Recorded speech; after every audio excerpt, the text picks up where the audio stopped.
brought you by Silver Pumps and Motors. Top quality और consistent performance के लिए सिर्फ सिल्वर पंप्स नाम याद रखना. ఇక నెక్స్ట్ స్టోరీ చూద్దాం. ఏం చేద్దాం, ఎలా ముందుకెళ్తామంటూ కంచగచ్చిబౌలి భూముల వివాదంపై ఫోకస్ పెంచింది తెలంగాణ ప్రభుత్వం. ఇక ఇదే అంశంపై deputy CM Bhatti Vikramarka CS తో పాటు అటవీ రెవెన్యూ అధికారులతో సమావేశమయ్యారు. ప్రస్తుత పరిస్థితి, కోర్టు నిర్ణయాలపైన చర్చించారు. ఈ నెల 16లోగా నివేదిక ఇవ్వాలని సీఎస్ ని సుప్రీంకోర్టు కోరడంతో పూర్తి స్థాయి నివేదికపైన చర్చించారు. అలాగే ప్రభుత్వం నియమించిన కమిటీ రేపటి నుంచి జరపాల్సినటువంటి సంప్రదింపుల అంశంపై మీటింగ్ లో చర్చించినట్టుగా తెలుస్తోంది. భూ సమస్యను పరిష్కరించేందుకు మంత్రులు భట్టి విక్రమార్క, శ్రీధర్ బాబు, పొంగులేటితో ప్రభుత్వం ఇప్పటికే కమిటీ వేసింది. రేపటి నుంచి హెచ్సియు కార్యవర్గం, స్టూడెంట్ యూనియన్స్, మేధావులు, పర్యావరణవేత్తలతో సంప్రదింపులు జరపనుంది ఈ కమిటీ. అపోహలు, అనుమానాలు, ఆందోళనకి చెక్ పెట్టే విధంగా ప్రణాళికలు రచిస్తోంది. అలాగే ప్రతిపక్షాల విమర్శలను తిప్పికొట్టేలా ముందుకెళ్లాలని సూచించింది. ప్రభుత్వ ఆదేశాలతో సమస్యకి సామరస్యంగా చెక్ పెట్టాలని చూస్తోంది త్రిసభ్య కమిటీ. పూర్తి అప్డేట్స్ మా సీనియర్ కరెస్పాండెంట్ ప్రభాకర్ అందిస్తారు. ప్రభాకర్, భూముల రగడని చల్లార్చి అనుకున్నది సాధించడానికి ఈ మంత్రుల కమిటీ ప్రయత్నాలు మొదలయ్యాయా? సుప్రీంకోర్టుకి ఇవ్వాల్సినటువంటి రిపోర్ట్ విషయంలో ఇవాళ ఏమైనా క్లారిటీ వచ్చే అవకాశం ఉందా?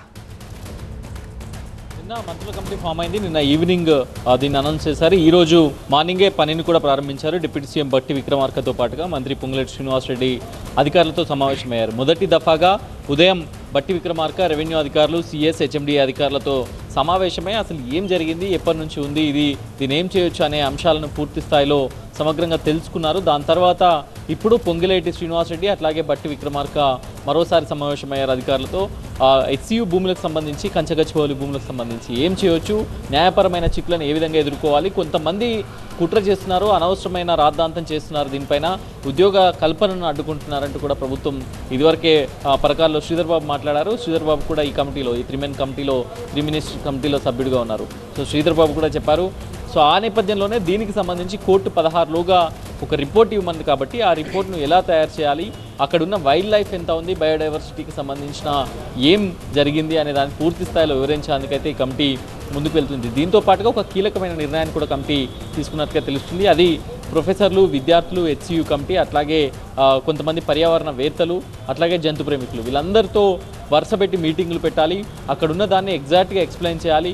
ఏదైతే ఇప్పటిదాకా సోషల్ మీడియాలో జరిగిన ప్రచారాన్ని తిప్పికొట్టాలి, దాన్ని పూర్తి స్థాయిలో ఒక క్లారిటీ ఇవ్వాలని అనేది అయితే ఆలోచిస్తున్నారు. కొంతమంది కావాలనే ప్రచారం చేశారో వాళ్ళపైన ఆల్రెడీ కేసులు అయ్యాయి. ఎవరైతే జెన్యున్గా లేని ఇన్ఫర్మేషన్ను, మార్పుడు ఇమేజెస్తో కొంత ఫేక్ సమాచారాన్ని వ్యాప్తి చేసే ప్రయత్నం చేశారో వారిపైన కఠిన చర్యలు ఉంటాయనేది కూడా ప్రభుత్వం చెప్తుంది. సో కోర్టు నిబంధనలకు, కోర్టు సూచనలకు కట్టుబడి ఉంటూనే దానిపైన ఫ్యూచర్లో ఏం చేయాలి, ఆ 400 ఎకరాలను ఏకో పార్క్గా చేయాలా, లేకపోతే ఇండస్ట్రియల్ కారిడార్గా చేయడానికి ఇంకేదైనా నిర్ణయం తీసుకోవచ్చా, లేకపోతే ఇంకా ఏ విధంగా ముందుకెళ్ళాలనే దానిపైన అయితే ఎక్సర్సైజ్ స్టార్ట్ అయిందని చెప్పాలి.